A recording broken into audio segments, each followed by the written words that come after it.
Hi. Did you know that you can watch Last Podcast on the Left and side stories on our Patreon right now? Yes, that's patreon.com/Last Podcast on the Left. But over on TikTok, you can see the hottest, tightest, funniest clips from the show right there. It's TikTok. TikTok, it's at LP on the Left. It's the same as our Instagram. You already follow the Instagram. Why don't you go follow TikTok? But it's on TikTok. Yeah, because seeing is believing. Yep. So just go check it out. Watch it. Go send our podcast to China. I love TikTok the crocodile. It's my favorite TikTok. That's the only one he knows. There's no place to escape to. This is the Last Podcast On the Left. That's when the cannibalism started. What was that?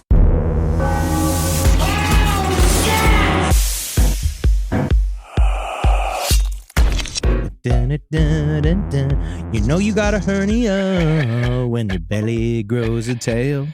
You gotta make that tail go back and forth so everybody knows you're well. You got your hernia, little bump. You gotta push inside your gut. And then everybody knows you got one extra lump for the sluts. Wow. Welcome to Last Podcast on the Left, ladies and gentlemen. That was an entirely improvised tune. No way. Yeah, Henry ain't that crazy? Zabrowski. He didn't work. I mean, you might think he spent all night working on that. A lot of hernia people song. come at me and ask me all the time, where does it come from? How do you do it? And it's I have 6 writers, and each day we sit and we hash back and forth, and just that alone went through about 3 weeks of work. That's Yeah, nice. that's I'm beautiful. I'm Yeah. Marcus Parks, and I'm here with Ed Larson. Hello. And today we're gonna. This is a relaxed fit. This is a relaxed This is fit. definitely a relaxed fit. Comfortable, relaxed. Very much so. But today we're going to be talking about a specific case. We're going to be talking about something that we've been obsessed with for a while now. The second season of the show about the subject just came out. We're going to be talking about the curious case of Natalia Grace. Yes, and I already did my apology. I said it once, and I'll say it again. First off, because I was interested in the story of Natalia Grace simply from the angle that the Orphan movie was real. Yeah, well, that was the conceit. Yes, because that's I mean, to be fair, that's exactly how it was framed in the news before Yes. the full documentary came out. It was framed in the news as a little person, Evil orphan. and Evil orphan terrorizes precious mother. I read the Daily Mail. yeah, it was framed as an evil orphan had come to America posing as a child and had terrorized a family, had terrorized Sent a by mother. anti-Zelensky forces from inside of the Ukraine in order to destabilize Ukrainian support from within America. Yeah, and that this person had terrorized these 2 people, one of whom was a mother who had written a book called The Spark about raising an autistic son, raising him to be a genius. Yes. And she did it. Yeah, and she did She it. And did that it. was her conceit, that she did it. And there was all of a sudden in their life this crazy adult posing as a child that was bringing knives in their room and threatening to kill them and all that. And had purposely sprouted bush hair yes. as a tactic, like a skunk does. You could do it. You think really hard and you press your hands together. You go, yeah! Boink, boink, boink. But none of that was true. No. As we now know, it was a child the whole time. Very much so. Very And much so and a the child. Proof is in the pudding of that. So you love pudding. The pubic hair. All right. Can we talk? It was a lie. We'll It get was a to lie. it. We'll was a get to lie. it. We'll get to it. We'll Okay. get to it. Also, I've had back hair since I was 10. Yeah. So I had back hair before I had pubic hair. Really? I had chest hair before I had pubic hair. How can you tell if you have back hair before pubic hair? Because, well, I couldn't see my pubes at the time because I was fairly round. But I could tell from the back hair because my mom said, "Oh, good, you like your Uncle Kevin. He was virile." She always told me back hair was a sign of virility. I guess so. Yeah, look at me now. Yep. All these children. Look at it. I just keep late term aborting them. So should we start with maybe going through the characters in this sure. case. I mean, Absolutely. going through all the people. So the main character here is Natalia Grace. She was born in the Ukraine in 2003. We think, but we're around, but definitely around 2003. The documents that they received from the Ukraine say that she was born in 2003. But, it's within, let's say plus or minus a year. Man, the footage of that Ukrainian orphanage, it was frightening. Where she came from. Yeah, dude. It looked like an MK Ultra site. Ukrainian, and Russian, former Soviet states, their orphanages have an absolutely horrific reputation. That's slander. I can't fucking even what? No, these places are they're horror shows. They've been horror shows forever, and they're basically, a lot of them are set up to drain as much money from America as they possibly can. I think there's other ways to do that. Start a proxy war. Have fun. And the Ukraine, we all have a soft spot for them now. Of but course. Back in 2003, incredibly corrupt. Yeah. There's a lot going on. It's a hard area to be in, especially it seems as a child. In their version of the system, like the foster system, because Natalia Grace, the stories that she talks about within that Ukrainian orphanage, like the idea that in order to get all the kids in the Ukraine in that orphanage to go to sleep at night, they had a man. You remember this? Mm-hmm. Dress up in a goblin mask and a suit. This is what according to Natalia Grace, and actually it kind of tracks, that he would chase them to sleep. Which is it doesn't make a good attitude. Can you be haunted to sleep each night? And you either become Angelina Jolie. Or Wednesday Addams, but real. Yeah.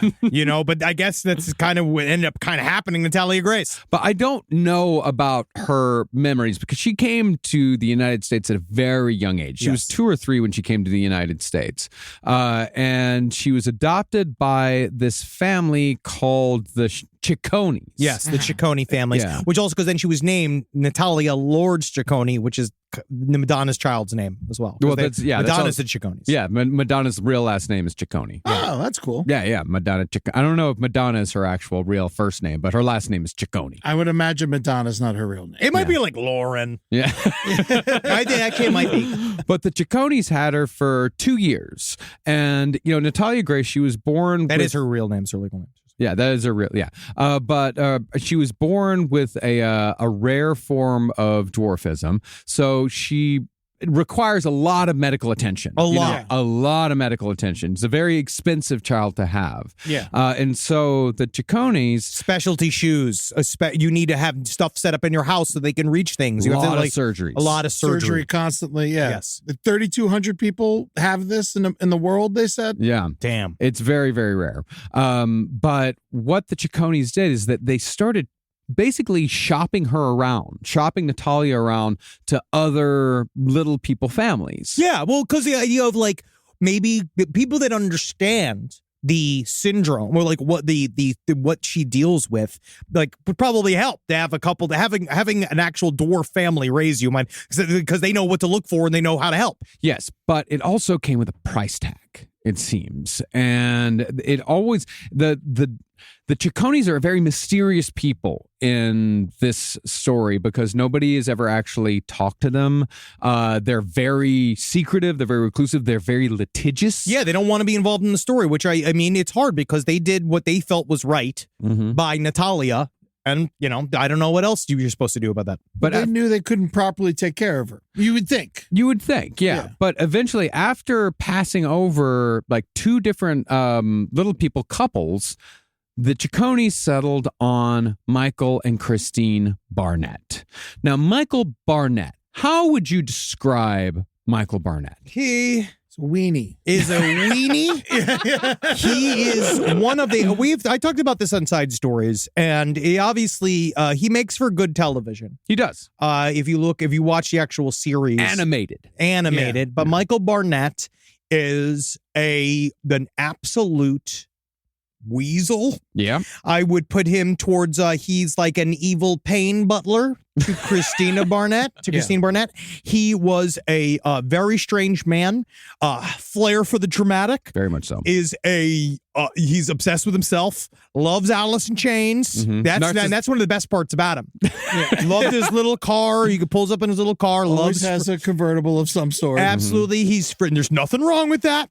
And then he definitely looks like Fred Durst now on tour. Because you see how Fred Durst is doing the old man thing. Uh-huh. But he is a shameless fame goblin. Yeah. That is now the center. He centered himself into this story. He's a narcissist, first of all. I mean, he's absolutely a narcissist. Absolutely. And possibly on the spectrum. in some Horribly way. dressed. Always. And throughout the show, I watched 7 episodes in the course of like 10 hours. Yeah. So I'm like half broken right now. Yeah. Well, But it's like it seems like he slowly got worse dressed throughout. I know he has less money as time goes on. He was never dressed well. The first interview, that tie, come on, kill him. I think that he's supposed to be. He's looking relatable.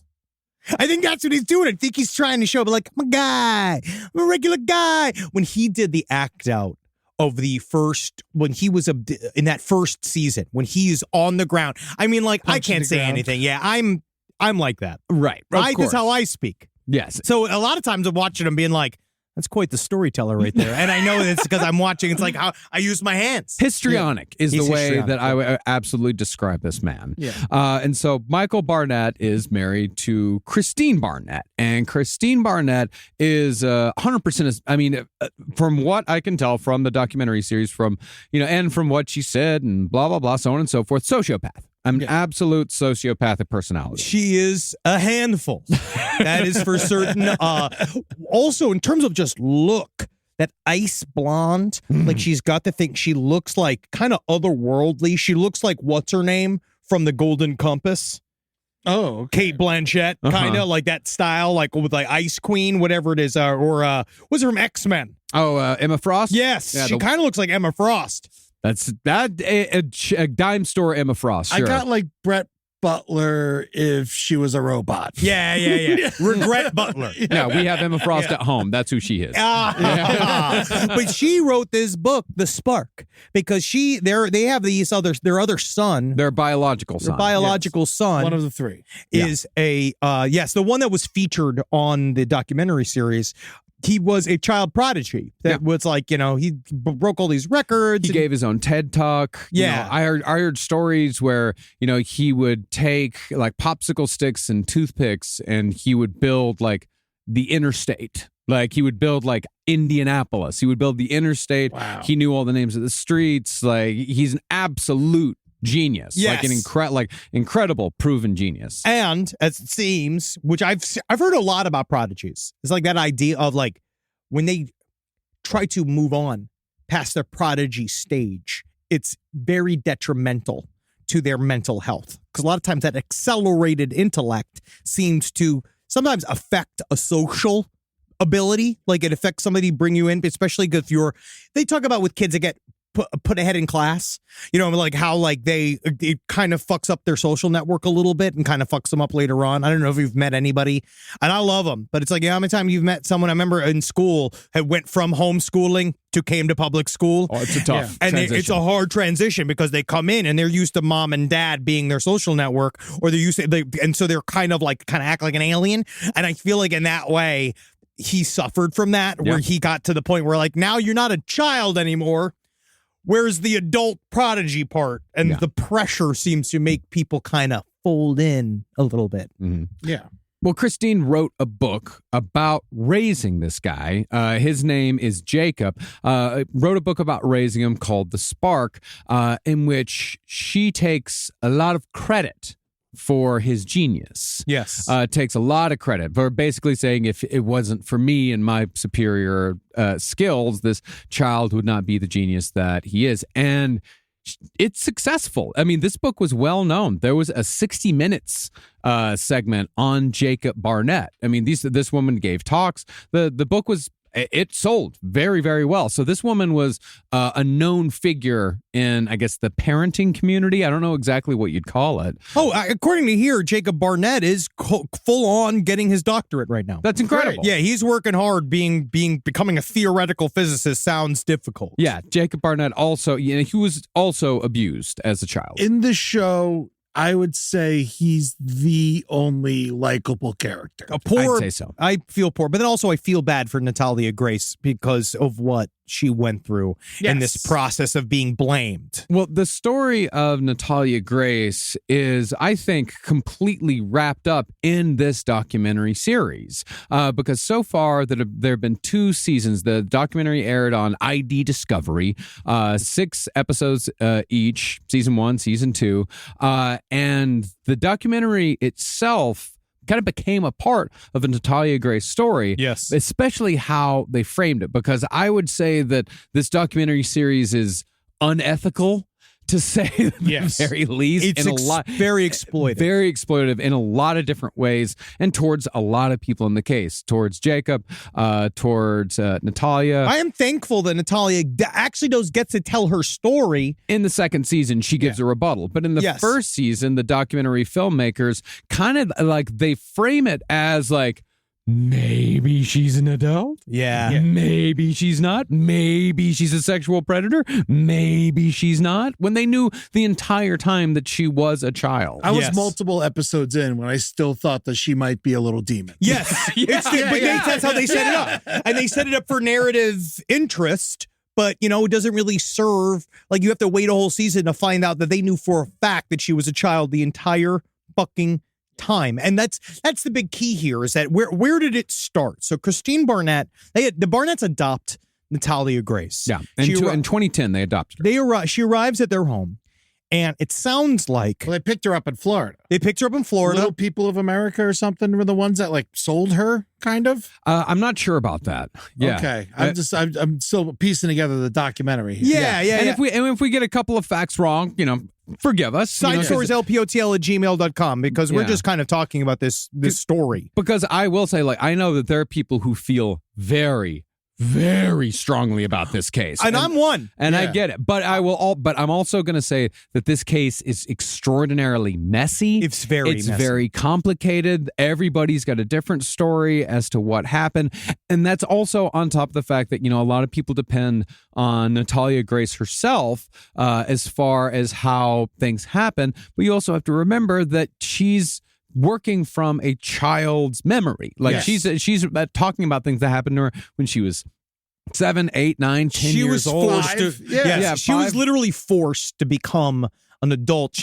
By the time she was 9, she was definitely forced to become an adult because the courts did it. Yeah. But then later on, before that, she really she had a very tough life. Yeah, and that's the other thing too, is that it's also the memories of a person who has absolutely, without a doubt, 100% been sexually abused at one point in her life, and thougly traumatized, and across the board. Yeah, and thoroughly and physically abused, mentally abused. It's not emotionally abused. Every kind of abuse you could think of, she went through. So Barnett's. They adopted Natalia. She arrived. Our read on the situation is that we think that Christine Barnett was looking for material for her next book. Of course. Because technically that's also backed up by Michael Barnett, who believes that Christine had openly said that this was a book that she was a new content. Basically the idea of kid flipper.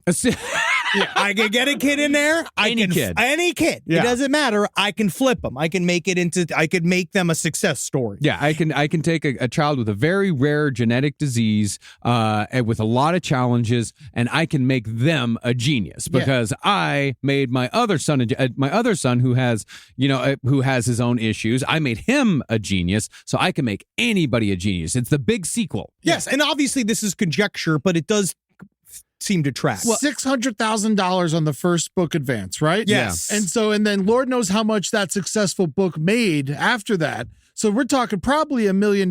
She's looking at another meal ticket. Yeah. This is all my opinion. These are all opinions. And that's not even counting talks that she could give, appearances, all the ancillary income you get from this shit. Yes. And so it seems that Natalia arrived, and I think number one, her physical issues were apparent and they were not prepared. No. And then she came, and all of a sudden, like, because what she needed was a lot of care. She needed a lot of surgeries. She needed, again, the prosthetic shoes. Believe the prosthetic shoes cost like $3,000. It's like this big money. Yeah. And she also showed up truly, desperately traumatized. Yeah. Maybe with, and sometimes in that, it kind of prefers in a way, like, she showed up not ready to be the prodigy that Christine wanted her to be. Not at all. And then realized that I can't flip this kid. What do? I got to get rid of this kid. Yeah. And about a year before, a little movie called The Orphan had been released. Which is a great movie. And I still wish it was real because that's fun as hell. And so, like, it's speculated that Christine saw. Oh, I know an orphan.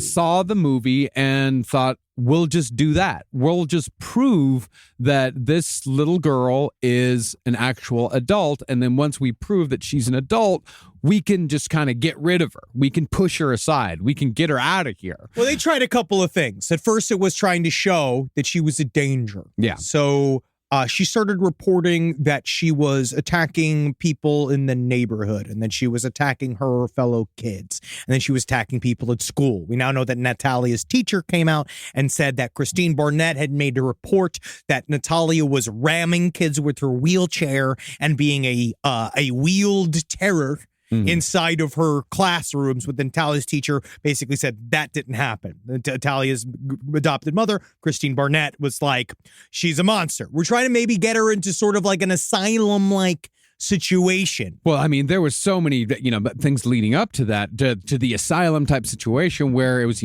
them saying that she would show up in the middle of the night at the foot of their bed with a knife, saying, I'm going to kill you. They try to throw her other kids into traffic. Yeah, Yes. exactly. Trying to lure them out to like grabbing their toys and throwing them out in traffic, trying to lure them out into traffic. And then sexually getting involved with her husband. She floated this idea that Natalia was seducing Michael. Well, that was a very interesting thing, because she was also, at the time, she was messaging and in contact with a little person country singer named Freddie Gill. This guy's a fun character. He's a fun character. He goes by the name of 2 Foot Fred. Mm-hmm. He got famous by being in the first Big and Rich hit, first Big and Rich video, Save a Horse, Ride a Cowboy. He's another Indiana guy, and he claims that he was in contact with Christine because Christine got a hold of him and said, like, hey, I'm having troubles, with raising a little person. I'm having issues. I'm having challenges. Like, maybe I can ask you for your advice.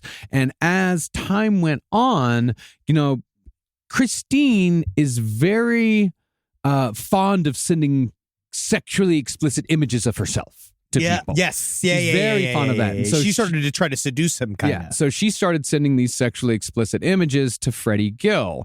And then she started saying, I think that Natalia is sleeping with one of the neighbors. She's an adult. I think she's sleeping with one of the neighbors. Then she said, like, I think that Michael is sleeping with Natalia. And then this woman, Christine, knowing full well that this is a child, tried setting up Natalia with Freddie Gill. Yeah. And even started taking pictures, like putting Natalia in full adult makeup to make her look older. Yeah. Taking pictures and asking Freddie, it's like, so do you think maybe you'd want to like spend a night with Natalia? Like, there's so much weird shit. Yeah. And that's just what we know about. This is And just what we know about, because Yeah. Christine Barnett obviously has refused to talk about this with anybody. She has not gone on the record because, Probably a smart thing. yeah, for her, yeah. But so this starts, she's trying to ramp this up. Natalia is obviously in a lot of pain. Now, we keep saying we know for a fact that she's a child, and how we know for a fact that she's a child is that in season 2 of this documentary series, they released that they had taken her to a dentist to go, like, because they were trying to figure out how to age her. So for a while, like, there was a discrepancy about how old she was, because there was like, according to them, the Barnetts, because like anything that comes out of their mouth, you really can't trust unfortunately. But they basically said the paperwork was inconclusive, and like this one said a different year, and this other one said a different year, and so they went. She could have like an older face. Not now when you look at it. This is probably a bad comparison, but when we adopted Wendy, when Wendy came, we were told that Wendy was 4. Yeah. Right? But then you realize when you look back on pictures of Wendy, she obviously was younger because now she's growing in size. Right? And her face grew. Mm. Right? Natalia is very much not an adult when you look at her as when they had her. Well, it all depends. And that's the thing. That's why the fucking documentary is so shitty, is because the documentary purposefully chooses pictures in the lead up, in the first season from later on, and they purposely choose like pictures, videos that in which you could be like, okay, I could see that the confusion. I could see the confusion there. I can see why somebody would be, questioning that. But then there's one picture, speaking to Henry's point, there is one picture in particular in which she is smiling and her mouth is full of baby teeth. For certain. Obviously, baby, like she's missing a couple of teeth. These obviously are baby teeth. And they go to the dentist, and the dentist is like, yeah. This is a kid. I would say she's 9 years old. Yes, they believe that she would age her somewhere between 8 and 9. They literally just looked at the fact that she had baby teeth still coming in, and there's the proof. That's it. Technically, the dated X-ray. The documentary series could have just ended. That was like the entire big reveal, which is we know for a fact that they knew that she was a child and they didn't do anything about it. But then they continued to go ahead, and so this is. I feel like also one of the most interesting parts of this case is that we talk about all the time about magical thinking and like the power of words and like all this kind of thing and what happens in perception.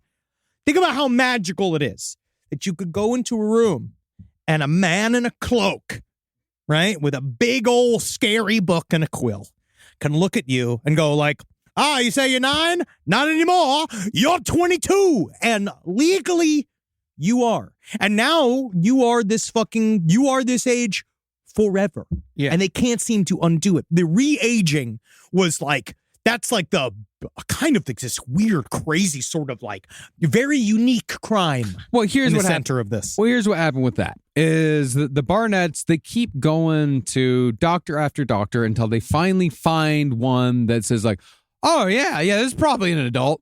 Yeah, and because they said that they tried to blame it on the pubic hair. Yeah. They said that she had pubic hair too young. Yeah, well, that was the thing. That was the story that they told, was that when they adopted her in Florida, they went out for a day at Disney World. The whole family went out for a day at Disney World, and they took Natalia back to the hotel with the whole family. All-Star Sports, most likely. Yeah, probably. That's a good one for the kids. Yeah, absolutely. Yeah. They took Natalia and the whole family back to the hotel room. Christine undresses her to give her a bath, as you would for a 6-year-old kid. And Michael hears a scream from the bathroom, and Christine says, "Get in here." And as Michael puts it, I went into the room. I went into the room and I looked out and I saw that she had pubic hair. There was, for certain, pubic hair. This is the motion. It's this. I do. I've been working on my Michael. I've been trying to figure out how to play Michael. He's a very distinctive. It's so hard without you seeing me because it's all the him smashing his face and him like rolling and writhing and stuff, and then being like, no. I tried. Yeah, he's a coward who was also a bad man. Yeah, no, he's an absolute coward because he claims that in all of this he is victim too. He claims that he was fully passive and fully submissive, and that he was under the spell of Christine, just like everybody else in the family was, and he could never break free from Christine. Well, he closed up his story. From the first time he was talking, the first interview he did, he said everything. Yeah. He said all of the stuff that he was directly involved in, and it wasn't until later, probably after season 1 came in, and someone probably sent him a cease and desist from Christine, and he probably had to stop talking about that. We kept calling her evil in the second season. I mean, she is. Well, that's his very dramatic nickname for her. He's like, I don't call her Christine. Her name is not Christine. I call her evil. Her name is Evil. And when evil tells you something, evil is going to get something. I discovered an interesting little anecdote about Christine and Michael. I discovered it on Reddit. I wanted the Natalia Grace subreddit where the people are very passionate. Yeah. But there was one person who claimed that they worked for Christine at her daycare. Sure. Because Christine actually did run a daycare out of her house for many years. Yes. And this person claimed that this daycare was also somewhat abusive, and it was very bizarre. This person claimed that Christine's style of childcare is that they would take toddlers, zip them up into like these little sleeping bags, these little cocoons, and put them in high chairs. This person called it baby jail. And basically these kids would just sit there in these little cocoons for hours on end, right up until 5 p.m. when the parents would come to pick them up. Then they would unzip the children, let them out, and then the parents would be none the wiser. Yes. And what she said about Michael, this person who worked at the daycare, is that Michael would basically go up to his room. He'd kind of have his room, and he'd only come out every once in a while to like get some food.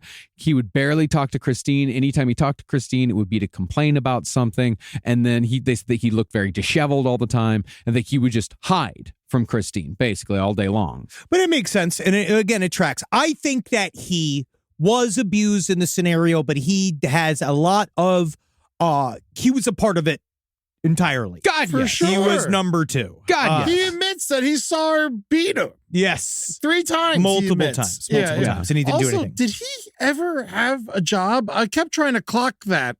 Like, what was his employment situation? A fun guy. I don't think he was ever at any point held down a job. He had a job. I can't remember what it was. Here we go. What did Natalia Grace's firm do for a living based on Michael Barnett's career? This is actually interesting. I think he was a real estate guy. Retail jobs. Okay. He was a team leader role to district manager roles for companies such as Circuit City and T-Mobile. He is absolutely a Circuit City manager. Yes. He is. Oh, wow. We know how good they did. Wow. That just came all the way back. That he is definitely a manager at a retail company. Yeah. He works as district director of operations for a financial company in Indiana. So I don't know what that is. Okay. He does staffing and stuff. But yes, I could totally see him be a manager.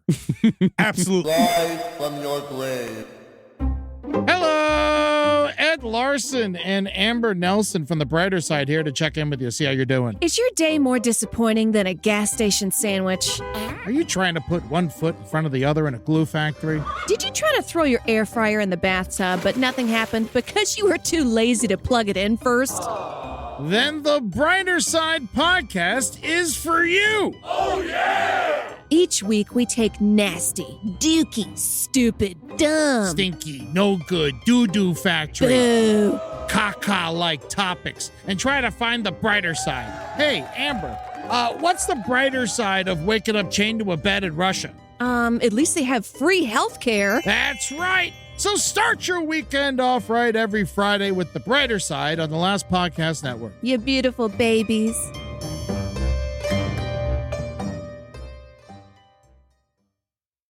Circling back to the re-aging thing. So they find a doctor that is willing to say, like, this is, yes, I believe that this is an adult. And so they go to this judge, and this is it's a judge named Gerald Zor. And behold, Zor, Judge Zor.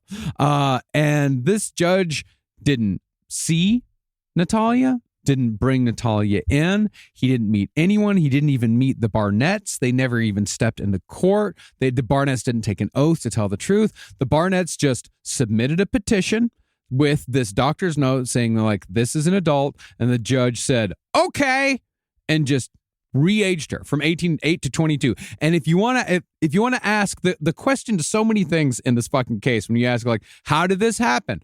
The answer is always Indiana. Yeah. This state almost fucking murdered me. It is really weird, man. As far as the government goes in Indiana, it's fucking god awful. Well, this is just obviously there are tons of different people within these governmental systems, people that are better and worse at their jobs. This is just such an example of, I feel like the only way I really put it is it feels like some kind of negligent laziness. Yes. Where no one really looked into this case. This all came about. I don't really know how they got to change somebody's age without their consent, unless they got her to sign the form. Maybe there's something in there. I don't know how that fucking works. But if you're an 8-year-old, you can't sign paperwork. But that's what they did. That's what they did. They basically got her to admit somebody. They just fucked her up. It really does seem you could convince a child to say anything. And now when she's legally an adult, they could do anything they want to her. Yeah, after she's 22. I mean, it really does seem like the judge, like the paperwork came across his desk. He read through it. He went, "That's weird." Yeah, crazy. And then just signed it and handed it off. And so all of a sudden, with the stroke of a pen, her birth date changed from 2003 to 1989. And if that's not magic, I don't know what is. Like, legitimately, like this idea of now we all have collectively agreed that you're an adult now. Perception. I mean, so now the perception is like this person does, like suddenly, like this 9-year-old could go in and buy a case of beer. She fucking cool ass 9-year-olds. But it is difficult because she can vote. This shit like instantly. So now they don't know what to do with Natalia Grace. So now they got her. They have won in this aspect. This was Christine Barnett won it because they've been trying to get her out. They couldn't figure out a way to do it without them being on the hook. So because Christine Barnett did not want things to come back to her for getting rid of this child, even though like it would have been it would have been utterly understandable, and actually probably more people would have applauded you if you had come out being like, this is actually past my abilities. I'm going to admit that we want to put her in a place where she could be taken care of and watch over by people who know what they're doing. You would have been a fucking hero. Yeah. She decided that she thought that people would then think that she was bad at it. Well, they would think it's speculated that she was afraid that people would think she was a bad person by saying that I can't take care of it because, that she doesn't have what it takes. It would be a black mark on her record. It would basically be just make her reputation, her Q score lower. Yeah. And then now that they have re-aged her, they can kind of do whatever they want. So they move her to an apartment. They literally just drop her off at a place in an extremely bad neighborhood in the state of Indiana, where it's like you're just basically watching a child who has to kind of figure it out. And the one thing I'll say about Natalia Grace, disabled child. And now Natalia Grace, I'll say something, man. She fucking bowed up. Yeah. The fact that she figured out how to make it, like literally how to survive, is crazy. It is. But the first neighborhood wasn't that bad. It's all bad. It's not good. It wasn't beautiful. It wasn't beautiful, but it wasn't. The first neighborhood wasn't all that bad. It was like one of those apartment complexes where it's a bunch of like single story apartments, maybe like 4 or 5 people live in there. And so she's 9 years old. She's just dropped into an apartment. And so she just starts going to other people's houses and just knocking on doors saying, "Hey, can I come in? Can I have food? Can we hang out? Yeah. Like, I need stuff." And she's been, and as you said, Eddie, like, a kid will say, do whatever you tell him to do. She's been told over and over and over and over again by Christine, "You're 22, you're 22. And Michael as well has also been telling her, "You're 22, you're 22. This is how a 22-year-old acts. This is what a 22-year-old says. This is what you say when you're asked these questions. She coached her. Yeah. She was absolutely coached. Yes. And so she starts just walking into people's houses. But it's interesting because now you're legally an adult. So up to this point, she has been kind of accused of doing these kind of like fucked up kid things. Yeah. Accused of fucking with the neighbor's kids, accused of fucking with her stepbrothers, or accused of attacking people at school. And that's one thing when you're a kid. But now you're quote unquote an adult. So everything that you do now has to be looked at like you're an adult. She was playing with a local kid. People came and saw her rolling around the grass with this other kid. They've been told that all of the people that have met Natalia Grace have been told that that's a 22-year-old woman, that it just looks like a little kid. So you watch them, these two kids playing together like in a field. Yeah. What would you do if a strange 22-year-old person that looked like a kid that wasn't a kid but was like playing kind of not intimately but literally like tickling and rolling around with another kid that age? Well, something that would be inappropriate for a 22-year-old person to do. Yes. Yeah. This is what I'm saying. They said she was unbuckling his pants. Yes. Yeah. She's doing, because now, again, it's coming from the view of being, we're viewing this as a 22-year-old doing these things. Where it's like, no, it was a fellow 9-year-old that was doing stuff that was just literally like playing with another child and trying to having some kind of social network. Well, I mean, not only that, but the unbuckling of the pants, all this points towards the child being sexually abused, because she also made, if that's even real.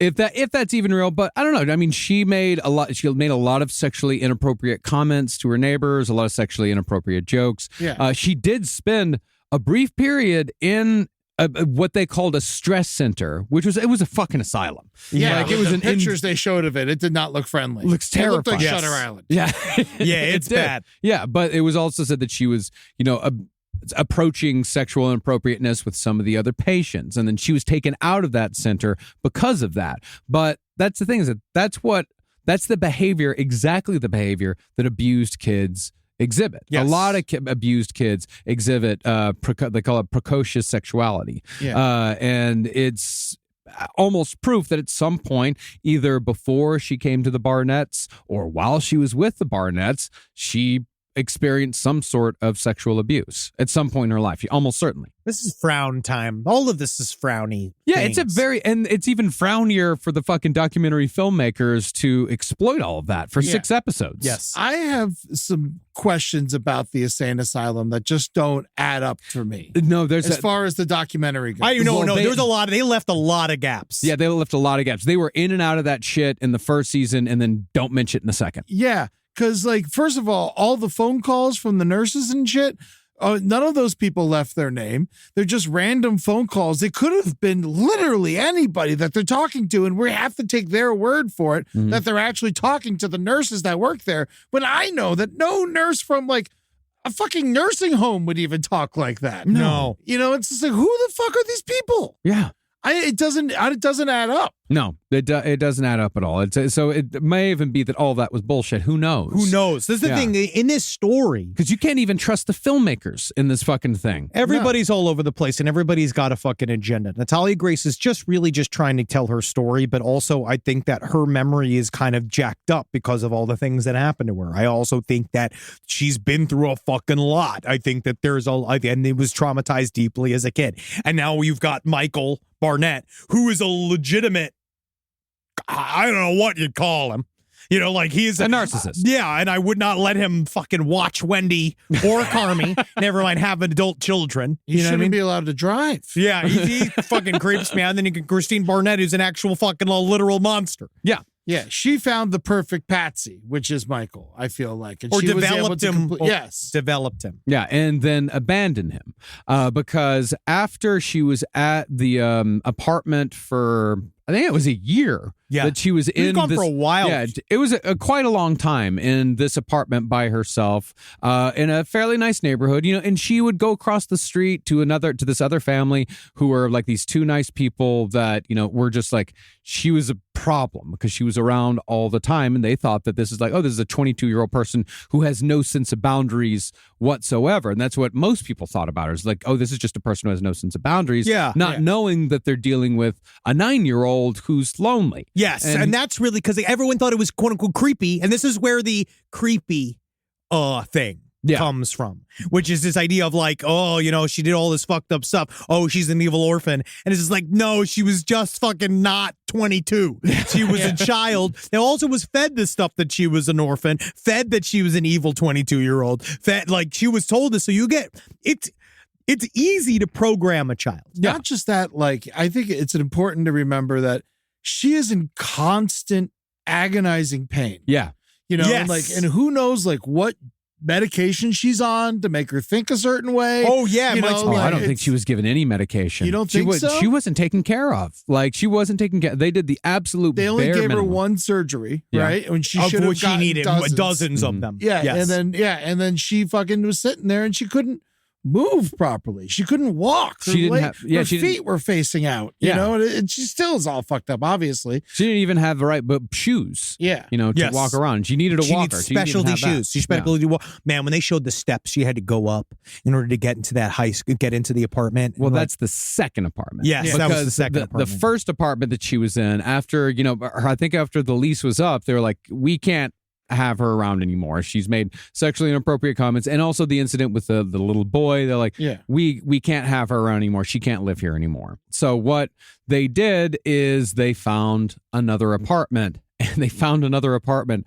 further away. Yes. Like they took her to the town of Lafayette, which was like an hour's drive from where Christine and Michael actually lived. And they took her to Lafayette, and this was in Christine's words. She said, it's a white trash town.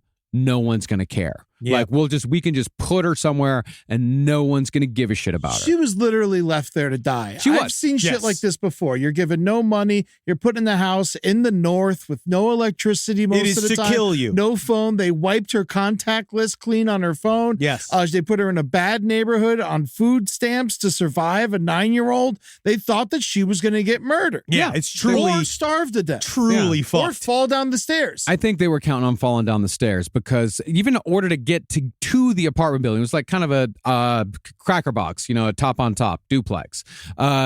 She had to walk up these huge, steep cement stairs just to get to the building.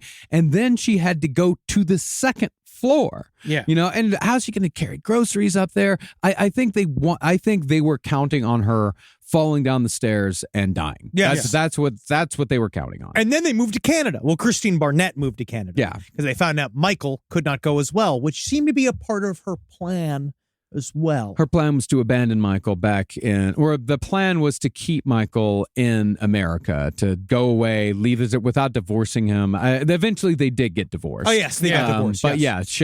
Christine and Jacob and the other two kids went to Canada because Jacob had gotten into this special school where, it was school for geniuses, so on and so forth. And that's the other thing, too, is that this entire time, like, Jacob was being forced to participate in the abuse of Natalia. Oh, he absolutely was. Because one of the things we didn't really talk about, because long before she was sent to the apartment, it was 2 years of intense physical abuse on the part of Christine Barnett, just beating her and forcing Jacob to do weird shit. Like she would bring in Jacob, who was a young, like not necessarily prepubescent, but young teenager, I think, would bring him into Natalia's room and say, pee on her bed. Pee on her bed. She was bad. Pee on her bed. And would make him pee on the bed when he was like, I don't want to do this. I don't want to do this. Yeah. And then there's, of course, the hot mic moment. In the middle of the fucking documentary series, they basically have the kid confess to pushing him down the stairs. Or Michael kind of says something with him. Well, they've just finished an interview. And Michael and Jacob, the son, kid is like next to tears during the entire interview too. The entire interview, yeah. He's haunted by this, absolutely in haunted. In his horrible little basement, and fucking, it's just like it looks like there's mold on the walls. Yeah. Like it is like he's in a horrible situation. It's just like math problems written on whiteboards everywhere. Yes. It is like a weird living situation. Yeah, he looks like what's his name from Beautiful Mind down there. Yeah. Yes. Yeah. But he goes upstairs with Michael, and the interview is supposedly over, but Jacob still has his microphone on. He's on a hot mic. They set his ass up, in my opinion. Yeah. And from what it looks like to me, they saw the jinx. Yeah. And they're like, okay, we're going to keep. If I would believe them if they weren't filming him. Yeah. They were still, because he was up at the top of the stairs with the hot mic. They're like, point the camera at the stairs. If the camera wasn't pointed at the stairs and it was just a hot mic situation, I would almost think about maybe giving them a pass. But it's not. They knew what they were doing. They knew that both of them aren't bright. Yeah. Michael and Jacob. I mean, Jacob's a genius. Jacob's a genius, but not socially. Smart. Yeah, he's not street smart at all. No. And so it's fucking, he like realizes at the moment he says it, and he like, you see him, he rips it out of his shirt. He's like distraught. I'm sure the kid's fucking horrified. Yeah, well, I feel so bad for him. Well, what he said is that, he's like, well, we said that we weren't going to talk about the thing. And they're like, oh yeah, the stairs thing, the pushing down the stairs. Like, yeah, I told them I wasn't going to talk about that. And he's like, cause I don't want to, get a subpoena or anything. Well, you were a minor at the time. Yeah. So, and then Jake goes like, oh no, my mic's on. Oh God. Oh no. Yeah. Because and you can extrapolate from that is that Christine at one point forced Jacob to push Natalia down the stairs. And there's a lot of evidence of Christine Barnett doing this. Yeah. She forced Natalia to go on camera often and confess to crimes, quote unquote, things that she's done. The poisoning, putting the Lysol in the coffee, cleaner in the coffee. She made her say that she did it. She did a lot of stuff. She put her on camera because Christine Barnett is evil. Yeah. and she did the thing where she tried to set all this up, which is like, because it's wild. It's like truly like it's deception with a club, and she was doing it on purpose. She was interrogating her own adopted child, seems like hourly. Yes. You know, like it was insane. Yes. Yeah, I mean, she would get her on camera and say like, admit that you have periods. Admit that you have periods. Tell me that you have periods, that you have menstruals, and then eventually go, I have periods. Like it's fucking horrifying to watch. It's horrifying. But yeah, that's what they would say is like that she was menstruating, you know, and she had pubic hair, and that's why that they knew that she was an adult when the whole time they had every knowledge that multiple doctors and dentists prove that she was a child. Yes. So they move her out to this apartment that's essentially a death trap for someone like her. And after, it seems like, you know, the timeline's a little fuzzy here, but it seems like after a couple of weeks, this other family who lives in the neighborhood, the Manns, notice her and immediately talk to her and immediately say like, oh, this is a kid, because the Manns adopt a lot of kids. Yes. They have 5 kids of their own. Well, I believe they're part of the Quiverful movement. Are they? I believe they are part of it. What does that mean? Well, just the idea of they are a Christian group that, man, they love to come. Yeah. It's about having as many children as humanly possible. Yeah, it's having arrows in the gut, filling your quiver with arrows. Yes. You know, yeah, it's creating your own society. Yeah, creating your own society. It's like one of those like subtly violent things where it's, you know, it's saying like we need a Christian army, so breed your own army and have as many children as you possibly can. Gotcha. And so the Manns, they're Satan should try it. He's got enough to deal with.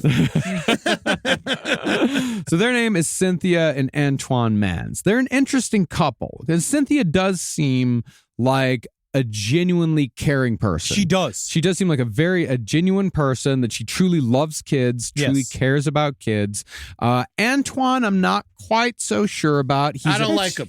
I don't like him either, but he's a pastor of some kind. I don't know what denomination. I feel like he made up his own denomination. He sounds, it's interesting because he's present for all of these interviews inside of the documentary series.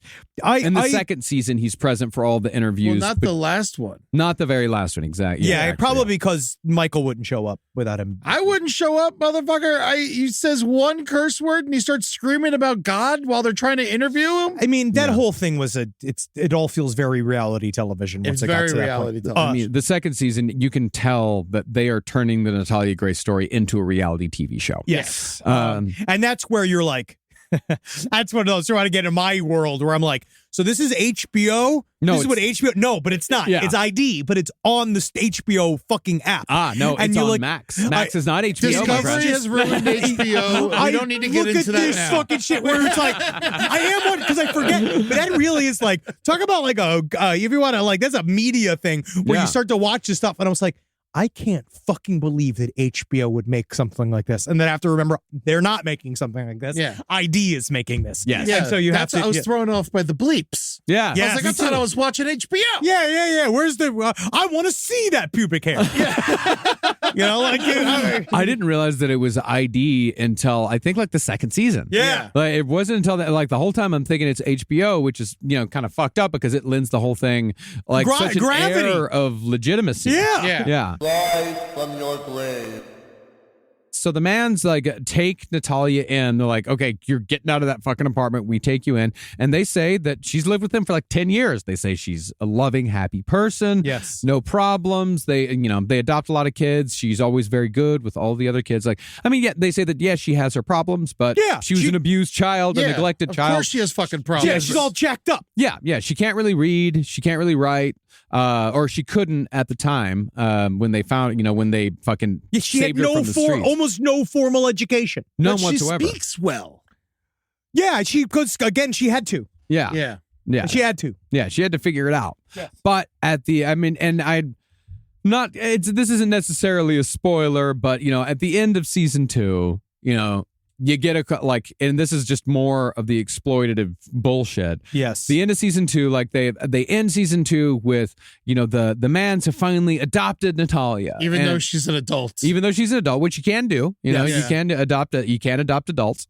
But they adopt Natalia and they make it out to this very beautiful scene. You think this is how it's going to end, and then there's the twist. Yes, at the very end. There's a little clip of the Mans talking about how they're done with Natalia Grace. Would they say she's tweaked? I've got the exact quote here is they end it, the adoption ends, and then you hear the boom. It's been like 2 weeks, 6 months after and then it says, 2 weeks after filming ended, producers received a call from the Mans. And the call, and they played the call, it was Antoine said, something ain't right with Natalia. This girl is tweaking. I feel like she's the enemy in the house. And she said to us, we have held her hostage, made us look like we're the enemy. She's done other things too, but this was a new low. Natalia does not have emotions for nothing but herself. We're done. We're done with her. My feeling is the nature of the call is fairly staged. Very performative. It's very performative, and I think we are watching and obviously feeding into it a little bit, just being in our interest. Yeah, watching it, this is creating a third season of a reality television show. I have no idea how far Natalia Grace is involved with this. We know that she is profiting off the show, as she should. Yeah, right. Does she make money? Yeah, they're paying her money. Michael, does he make money?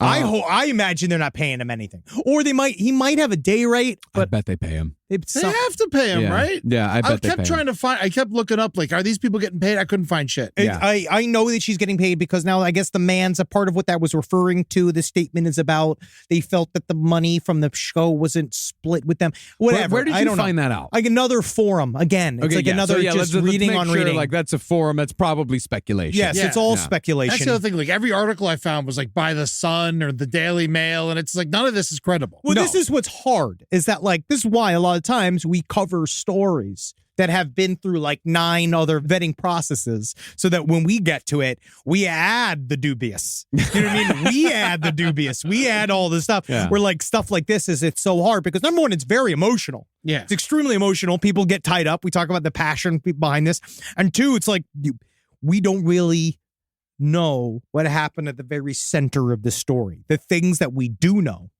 is the fact that she was a little girl when she was adopted and should have been treated as such. That is the heart of this entire story, is that none of this would have happened if she was just treated like a child instead of having somebody do truly you could have left her at a fire station and it would have been less fucking devious than what Christine Barnett did. And even if she was, even if Natalia was a little evil or whatever, as an 8-year-old, it's an 8-year-old. It's an 8-year-olds do fucking evil shit sometimes, and then they grow up and they wish they never did it. She came and had to survive a Ukrainian orphanage where they scared them to sleep every night. She might be upset. She can barely walk. She's in constant pain. She is in surgery after surgery.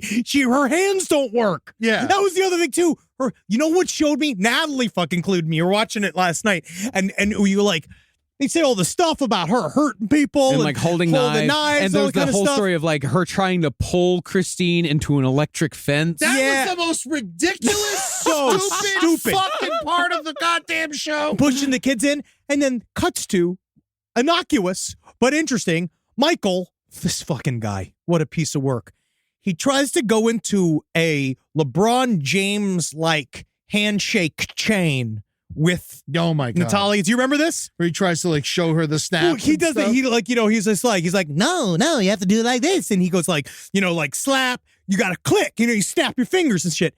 She can't even fucking do it. No, of course not. And you're all right, she doesn't have the hand strength. Well, she says it herself. To touch his hands. I know, but partially you're there's that thing that the beginning of the documentary series put the little seed in, being is she kind of evil, even if she, but then you're no, she literally she couldn't do it. I just watched her not be able to do it. And she definitely can't do anything of physical force using her hands. You watched her do that as a 22-year-old. Yes. And they're saying that all of this happened when she was 9. Yes. It's and they talk about, her showing up into their room with a knife. You know how you fix that?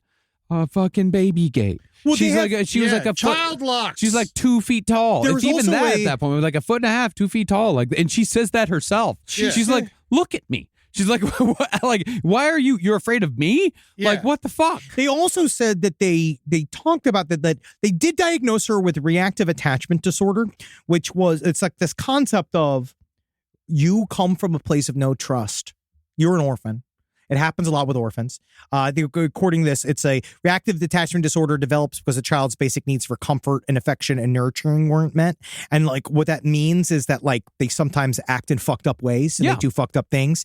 And one of those where it's like, I actually think is possible in a way of like, they kind of floated, she just kind of would hide knives places out of a feeling of not being safe. Maybe. That's what I believe. Out of feeling of not being safe, you're doing something. You're hiding stuff just for the sake of protecting yourself. Well, how the mom hit him, and just so the dad would find him, and she would be able to manipulate him. They also talk about how adopted kids sometimes, will hide food. Yeah, that kind of thing. Well, I mean, as far as her being, the neglect goes, and how badly that can really affect somebody. Ed, I know I've talked to Henry about this, but have you ever heard about the wire monkey? Story?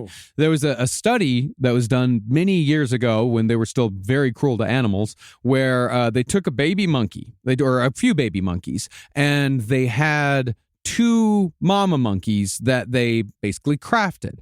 One mama monkey was very soft, made from like a very plushy substance, but the monkey would not get food if they went to soft monkey. The other mama monkey was made of wire. Yeah, and it was cold. But that monkey, you'd get food if you were the baby monkey and you went to the wire monkey. Inevitably, every time, invariably, the monkey would go for the soft monkey. They would go for because the comfort to them, to the baby monkey, was more important than the food. And so it showed, and so they were able to kind of extrapolate from that, like, that comfort, as far as primates go, like that is essential to our developmental process. That is nurture over nature. You must have, the idea you must have comfort. You must be loved. You must be held. Babies must be held. Yeah. Babies must be held. That has to happen because what it does is it destroys.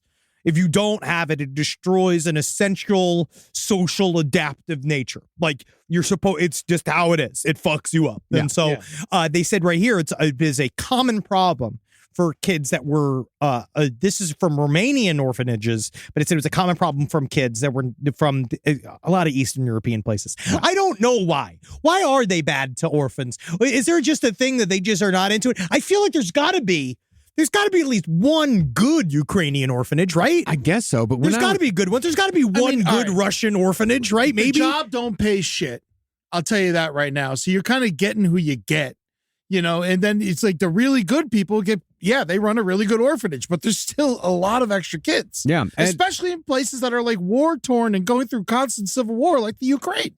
Well, I mean, when I was in high school, I participated in CX debate. And what's funny is that I can't remember the subject at all. But I remember one of the things that we argued for was Russian adoption. And we went through this whole thing. This is like 1999. This is real sad. I'm reading about Russian orphanages right now. And it ain't, well, man, Muppet Babies shouldn't be there, man. This is not good. But our whole point was that Russian orphanages are absolutely fucking awful. Eastern European, former Soviet bloc orphanages are absolutely places of torture and despair. Yeah. Which that's a place, that's where Natalia Grace was coming from. But things about all this is that it all begs the question, why do we know about this?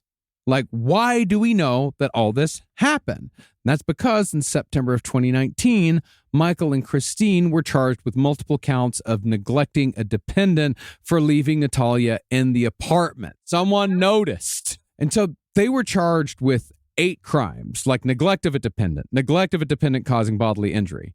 But at the end of the day, the judge in this case did not allow the re-aging to be brought into evidence. They were not the prosecution was not allowed in any way whatsoever to talk about the fact that this was a 9-year-old that they dropped off. They just talked about this. So the entire trial, Michael was first, Christine was second. They tried them separately.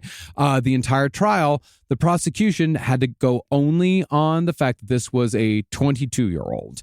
And I think the jury took an hour, maybe 2, to come back with a verdict of not guilty for Michael. Just based on it's a 22-year-old. What are you going to do? What are you going to do about it? Exactly. And these fucking judges stick up for each other. Mm-hmm. You know, like that's what I think. That's where I take from this. It's like, we don't want to be shown as like weak-minded and make mistakes. Well, and so they're going to fucking stick up for this other judge. That's a good point. I think that's a great point. I think that is a massive issue. I think that they're like, this precedent has been set.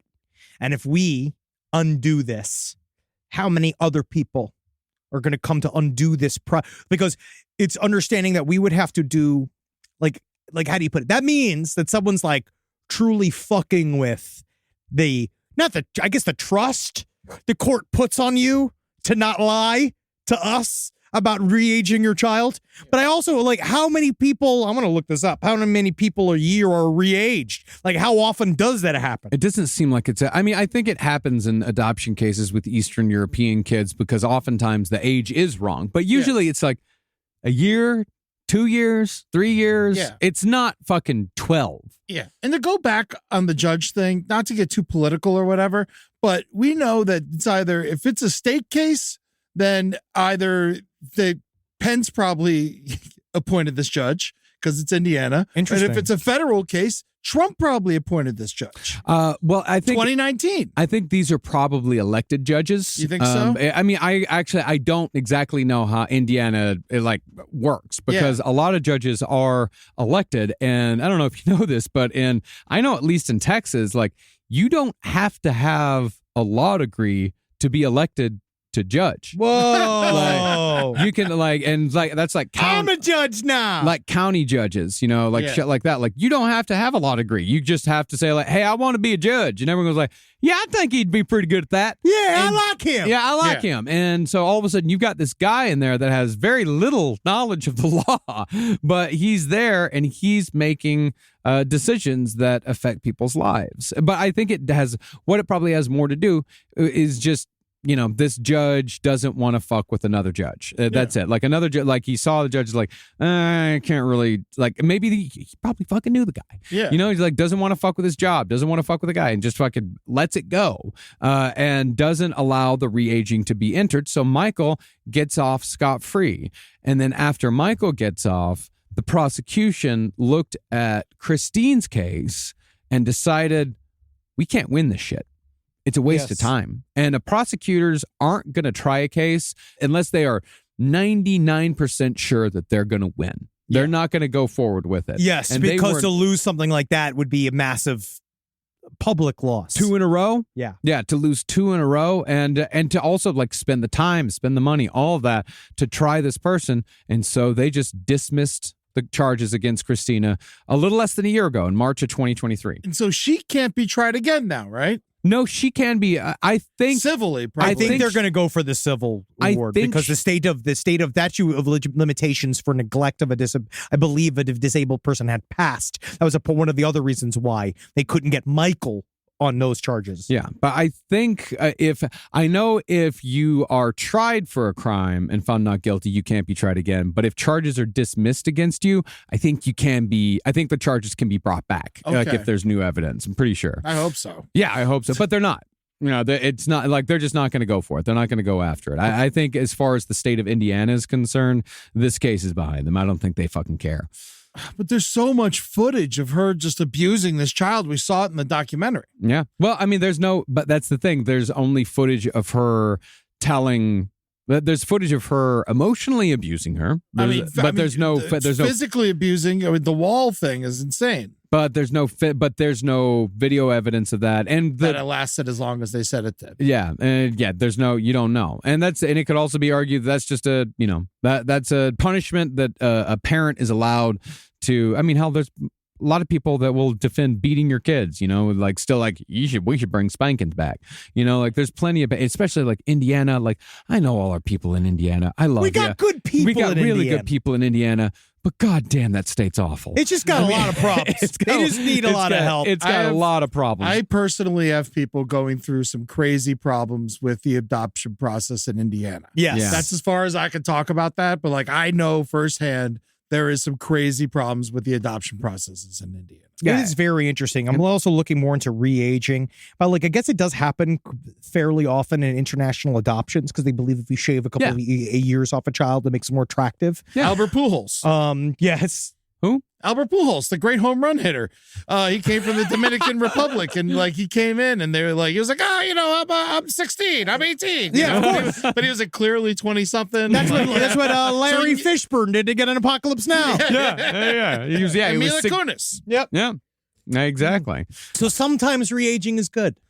That's what we've learned. But where we are with this case now is like I don't believe that Michael or Christine. Well, I mean Christine, her reputation is fucking ruined. Yeah, that's her, over. Her life is over. Like That you know, shit's like over. I mean, she is forever Christine Barnett, the woman who tortured and re-aged a little person And never for years. gave fucking Jacob $1 for the book. Nothing. Yeah, that sucks too. Yeah. That poor kid. I feel so bad Yeah. for him too. I feel bad. I mean, he seems to be like the only genuine dude in this whole thing. Like he seems like he's really trying hard to be a good person. And I hope Natalia can find some peace. I hope that I hope she gets paid. There's going to be season 3 of this show. Obviously. And so we're going to end up watching that at some point. And you might notice, so this is a relaxed fit. Yeah. So this was a lighter episode. We're talking about some stuff but I want you to know we got 2 absolutely thick-ass series. Huge Oh, yeah? series coming. coming up. Yes. Can you give any hints? Well, one is we got true crime. Okay. Big old true crime story. And then we are doing a really fun trip into stuff that this is a part of your education, Thank you. Eddie. We're going to teach you about what's really going on. More alien shit. No, it is not more alien stuff. It's the truth. No, it's there's some alien stuff, but it's what's really going on under the surface. Yeah, buddy. What goes on? Yeah. Who's making the decisions that affect us all? And I'll say sometimes there are people that need to sleep on a rock with a sun lamp. Oh, okay. Yeah. Now you're speaking my language. Very big series. But yeah, so we're doing a run up to some really big thick stuff before we do our big histories. Because we got 2 big series, and we got a big history series this summer that we're going to do. I'm very excited for. And the true crime series, what I'll say is that it is a modern story that of the last 10 years that has roots in the past, or I would say the motivation of the perpetrator has his motivations far in the past. Okay. Perhaps a war between 2 religions. Ooh, I hate religion. Yeah.